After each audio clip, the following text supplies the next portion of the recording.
Jean-Pierre Philibert, vous êtes le directeur régional de RATP Développement. Comment est-ce que se situe l'agglomération de Vienne-Condrieu dans le cadre de l'ensemble des collectivités que vous desservez, et y compris de la Suisse? Oui, écoutez, le réseau de ELVA de Vienne-Condrieu Agglo est un réseau qui aujourd'hui arrive à une très bonne maturité, à la fois sur sa partie urbanisée, mais aussi sur la partie plus périurbaine.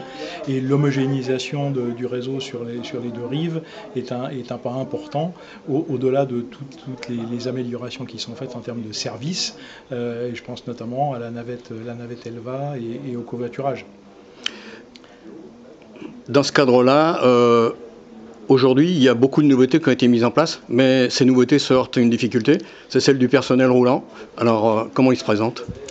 Alors, c'est un problème national dont les médias se sont fait écho. On n'échappe pas ici, sur ce territoire, à ces difficultés-là.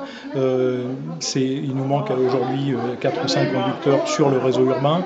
Nos sous-traitants également souffrent un peu de cette difficulté. Ça nous a conduit parce que des personnels titulaires du permis D du réseau ELVA, des personnels de maintenance, des personnels de structure pallient à ces manques et aujourd'hui assurent à 100% l'ensemble du réseau, ce qui n'est pas sans créer en interne un certain nombre de difficultés, puisque nos personnels de structure sont un peu moins présents pour accompagner la mise en place du nouveau réseau.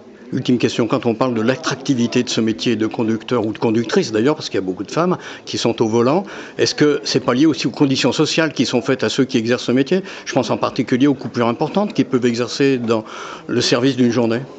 C'est vrai en interurbain, c'est moins vrai en urbain. Pour autant, les difficultés sont aussi présentes en urbain. Donc ce sujet-là, effectivement, la question des conditions de travail est un sujet.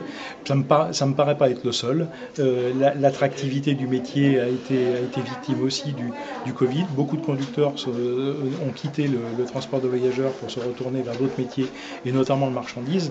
Et les difficultés et le Covid, la période Covid nous a contraints à freiner les recrutements de nouveaux conducteurs et les formations de nouveaux conducteurs notamment. Donc on essaie de rattraper progressivement le retard.